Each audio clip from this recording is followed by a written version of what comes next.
I'm infant massage instructor Helen Thompson. Hello and welcome to First Time Mums Chat. Being a parent for the first time is challenging and changes your life in every way imaginable. To help ease your transition into parenthood, I aim to offer supportive, holistic approaches and insights for mums of babies aged 4 weeks to 10 months old. My goal is to assist you to become the most confident parent you can and smooth out the bumps along the way. This podcast is brought to you by My Baby Massage, so let's do this together. So our first episode will be talking about the joys of teething. We hope to offer some useful, informative, entertaining advice that can assist you in naturally navigating this potentially tough time as a new parent. And today I'm interviewing a mother of 4 who has been through this process 4 times and has lots of advice. So hi Hayley, and welcome to my podcast. It is a pleasure to meet you and have you here today. Thanks for having me, Helen. Start with the first question and see how we go with it. What were the first signs of teething that you noticed sometimes? I've noticed sometimes I know that it can be a little hard to spot. Did you have any of those? So each of our children were a bit different in how they presented. Our first child started teething at 10 weeks old, which he didn't get teeth for quite a few months, but there was a lot of pain and discomfort and he was a bit more irritable than normal. He definitely did the drooling thing. And he also got nappy rash pretty badly, and he had never had it prior to that. And that was a theme that we did see with a lot of our children, that nappy rash and almost cold-like symptoms and just before the tooth broke, where they'd sort of get a bit snotty. So that was interesting too, just to start to see that, you know, there was a lot going on in that mouth area at the time. And did you find anything that was useful to soothe that? Did you? So we did use things like Bonjela sometimes. Panadol was probably one of the easiest go-tos for easing the discomfort, but also just getting good teething toys for them to chomp on and help press it through as well. Our kids didn't really like the teething rusks or any the biscuity style things, but we found a good few toys that had enough give that it didn't hurt them, but enough press that it relieved for them as well. So that. And did you use cold, or was it just, because I've been told flannels and stuff are very good, you know, wet flannels. Yeah, I don't know if you used those. We had a few teething toys that you put in the fridge, so that was pretty handy because you could just have them there at any time. And we had a few hard toys that just we'd keep in the car. We didn't tend to use anything that we had to wet at the time, I don't think. Trying to remember now. We did also have a food net that you could put cold food into, so like say watermelon, and yes, they could chomp on it and get the flavour, but it also gave a bit of relief at the same time as well. Oh, that's an interesting one. I haven't heard of that one before. So they're pretty cool. Yeah. Okay.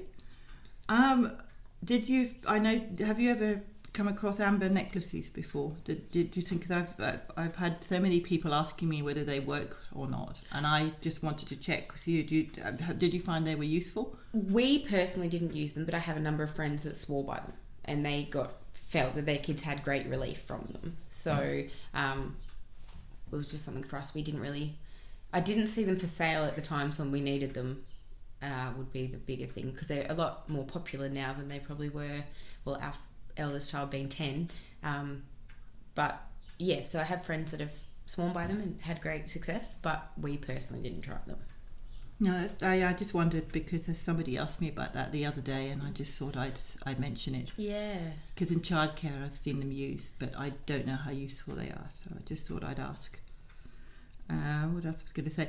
How old was your first? You mentioned how old your first child was and what tricks you used. And what did you learn from your first child that you made it easier for the second child? I think that especially him starting the symptoms early helped us realise that even though lots of parenting books would say that the teething would start at 6 months, it made us aware that it can actually really start at any age. And as I said, even though he didn't get his first tooth until nearly that 6 month, I think he was maybe 5 months, he was obviously getting the pain and the discomfort sooner. So once we were able to click onto the fact that was causing the discomfort, we were able to manage it for him. And then with our subsequent children, when they started showing similar signs, because another one was just chomping more, so as well as drooling, just chomping down more. Because I breastfed them all, you'd tend to find they'd start to try and chomp you a bit, which wasn't much fun. But again, so once we start to see those signs, we'd just start to manage appropriately or make sure they had access to teething toys, etc. So no, it's interesting you said you breastfed them, because that was one of the myths that I find out, that people say that if you're breastfeeding your kids, they bite a lot, which I think is true, because they want to chomp on something, as you said. Yes. And one of the myths I wondered was if they bite a lot, they're biting on your breast, and it can be really painful. And I guess as a parent, yes. as a mother, that's not very nice. It's so not I'm wondering enjoyable. what you can advise somebody if that happens to them, and when they bite on your nipple, it can be very painful. And what you do? It's really tricky, because obviously first knee-jerk reaction is to push them away.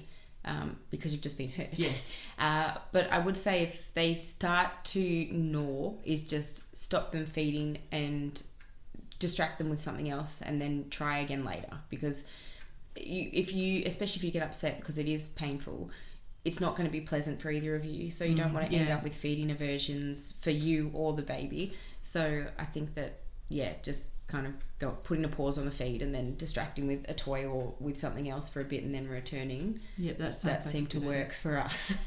Okay, thank you for that. Now, on this, before this poll, I actually conducted a few myths, which I just mentioned. Yeah. And the first myth I put up there was, and I gave people whether it was true or false, but I'll first of all get your opinion, and then I'll tell you whether it was true or false or not. Yep. The first myth that I put up, is pulling ears. Do you believe that's a sign of teething or not? Well, personally, I don't think so. I mean, I know that, again, being in that headspace, that people can say it can irritate the ears and people can link ear infections, but I think that generally I would say the pulling on the ear is more of a sign of an ear infection versus teething. But I mean, again, that's probably our experience more than. No, that's fine. I mean, what I find on Google, I answered all my questions on Google, so the Google doctor. So whether they're true or not, I don't know. Yeah. I'm just going on what Google said. And what Google said is it is possible that a baby might have some discomfort in their gums when they're teething, when the teeth are coming through, and babies may rub on their ears to soothe the pain. Oh, there we go. Tugging on the ears could also be, as you mentioned, an ear infection. And if in doubt, well, always, make sure and contact your doctor to make sure there's no infections. Absolutely, because they're horrible. So, the poll said that 35% thought that pulling on your ears was true, and 65% was false. Interesting. So that's interesting. And the next one is something that you actually mentioned as well. Yep. When I was asking you about teething can cause drooling and irritability. Yeah. You mentioned that in one of your when we were talking earlier. Yeah. So, what are your views on that? Do you think drooling is true, or? I think definitely, because especially for our children, that was the only time they would really get rashes around their neck too. They'd get kind of a dribble rash. Mm-hmm. But again, whether the teething caused the drooling or whether it's the fact that they had their hands in their mouth more and other items. Mm-hmm. I guess that would make sense that might trigger that saliva response. So we did find that they did definitely get droolier while teething, but whether the chomping caused it or the teething, I'm not sure.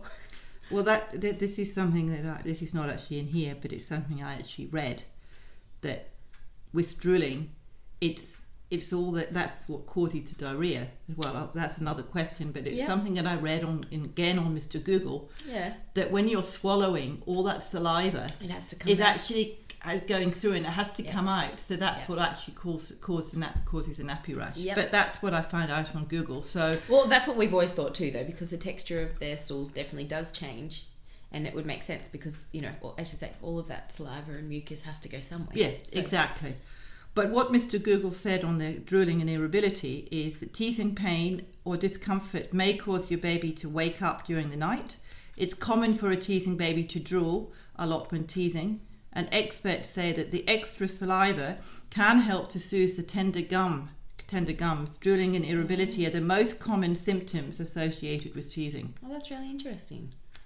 And while it's true that drooling is very common for children around 2 to 3 months and typically lasts until a child reaches about 12 to 15 months, roughly the same age that the teething begins, drooling merely means that your baby's salivary glands are starting to fire up, and after not being needed as much when eating, easy to digest. That's what it said. But that's just Mr. Google. Yeah, that's interesting though. I mean, I'm not saying that Mr. Google's right, but... Well, the thing that seems to happen with teething is there's so much contention around, and the different views between health nurses that have been in the system for a long time, GPs, newer nurses coming to the practices. Yeah. We got lots of conflicting advice from all different parties. So, I mean, so much of it is actually trying to work out how the best thing to work for you and your baby as it happens. And as you say, the actual toll on that was 50-50. Yeah, right. That's interesting too, isn't it? Okay, so I'll just there's just a couple more here. Right, teething can teething make your baby sick? In other words, I mean, there are 2 points to that. Can they be sick or have a temperature? I mean, that comes to both, included in both of those. What are your thoughts on that one? So again, or as I mentioned before, I suppose, that we found that they had cold-like symptoms in terms of a runnier nose and even the cough. But again, excess mucus, it makes sense that you might have some more snot or a cough because of the mucus being there. In terms of temperatures, I have heard people say that they're linked to teething. Whether they are or not, it's really hard to say. I mean, again, I would be, if there was temperatures present, I'd be monitoring and chatting to Health Direct or a GP versus just assuming it was teething, because again, it could be that ear infection that they, pulling at their ear, and it could be a temp because of something like that, and you'd hate to leave that untreated. No, I agree with you. I agree with you there. So cold-like symptoms, yes. Does it actually make them sick? Not in our experience. Well, Mr. Google, I agree with you, what you said there. But as Mr. Google said, although you may have heard that teething causes diarrhea, which is going to be another coming up, fever and a whole host of other problems, recent research shows that these symptoms are actually quite mild. Yeah. According to a recent study in pediatrics, some babies may also experience a slight rise in temperature. However, a true fever is 38 degrees centigrade, I think that's right. Yep. And 100.4 Fahrenheit. Yep. Isn't really related to teething. But as you say, always check it out first. Absolutely. Because you don't know. Okay, there's just 2 more and then we'll close off for them. So baby teeth, do you feel that baby teeth are important? Yes. Yeah. And it's really great, and I think this is something that a lot of parents aren't really aware of in terms of teeth and good oral health, is that especially in Tasmania, our oral health clinics, as soon as they get teeth, they encourage you to bring children in so they can monitor the development, and also so you can set up good oral health habits with your children. So they'll help teach them how to brush. They get a little free toothbrush, and it just also helps to stop any fears around the dentist from growing. And some children will be more prone to having cavities, so if you can get them into that system earlier and younger. I mean, our youngest is not 3 yet, and he has his first cavity, which is sad, for us. It's sweet. That's why. Yeah, but really interesting. And our eldest had quite a few issues with that too, and they just said that the way his teeth are, even when he brushes them, he has to floss every single time, because even brushing, it just doesn't get in. So it's not a poor diet, it's not eating the wrong foods or drinking fizzy drinks, it's not the sugary, things that they can blame tooth decay on, but it's just the structure of his teeth. Is that the younger one or the older one? Oh, that's the eldest, but the youngest looks like he might be a bit the same. So he's actually going next week to have them put some protective coating, because they're obviously, in a 2-year-old, they don't really want to do a filling, but they've got fluoride products that they can put in to help prevent it decaying any further, because it is only a small hole at this point. But again, if we had left his visits to the dentist longer, that might have been missed. I mean, this year with COVID, a lot of dental appointments got put on hold. So all general checkups got put off, and they're now catching back up, and it was only emergency dental work they were doing. So that is the reason that we probably have this hole as well, because it wasn't picked up 6 months ago when he would normally have been in.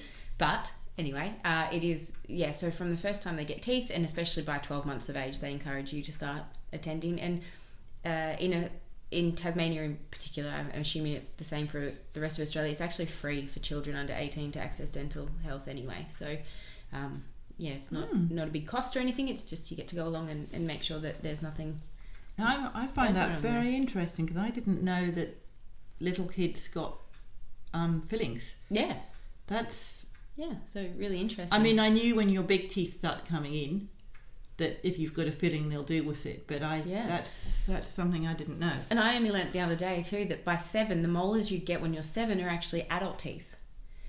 So, because our 7-year-old, we were told that to really protect her back teeth, because those are permanent teeth. So they're not going to fall out and be replaced. So if they do get holes, again, that's going to be more challenging in terms of having to fill them from a young age.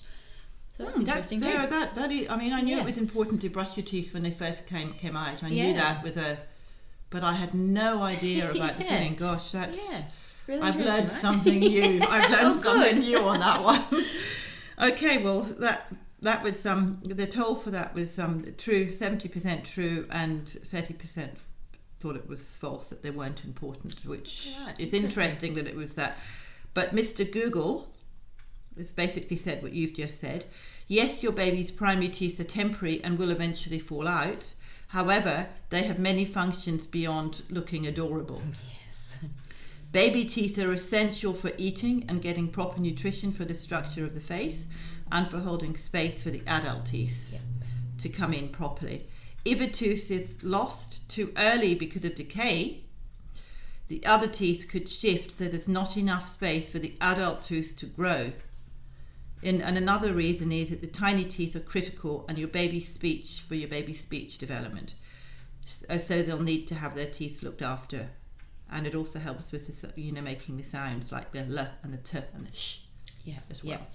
Yep. So, and just one more myth, and that is something which we talked about before, which is about diarrhea. Yeah. Now, you mentioned about nappy rash. Yep. And we mentioned about drooling, but do you feel that if your child actually has diarrhea at that stage of life, that it could be related to teething? I think that could be. Again, obviously, when you could have a gastrobug or something, making note of whether it's also attached with a loss of appetite or vomiting versus just having a runnier stool. If it was just a change in their stool, I would associate it with the teething, especially if they've got a tooth that is breaking through and they're getting that nappy rash. But if there were other symptoms attached, I would make sure I kept them home from childcare and we're on the safe side. No, I agree. But so I do think, again, as we discussed with that excess saliva, it makes sense that it might change the stool, and it seems that maybe it's a bit more acidic, perhaps. I was going to say that. Yeah, so good nappy creams and getting onto it quickly is essential. Okay, just before we go on to the myths and the Google thing, you said good nappy creams. Yep. I'm very much a believer in natural therapies. Yep. That's just me personally. But what's your opinion on natural? That wasn't going to be part of the podcast, but we've used a combination. So we've used a lot of Mugu products, which are all natural based, and they have been great for some of our kids, not as great for others, but because they are made of plant-based products. One of our children is very sensitive, and she gets eczema and asthma related to pollens, so it makes sense that for her it didn't work as well. For her, we have used pseudo creams and things as well. So really, it's just about getting that barrier cream on there, whether it's bepanthen or the more natural products like Mugu. There's a lot of different products out there.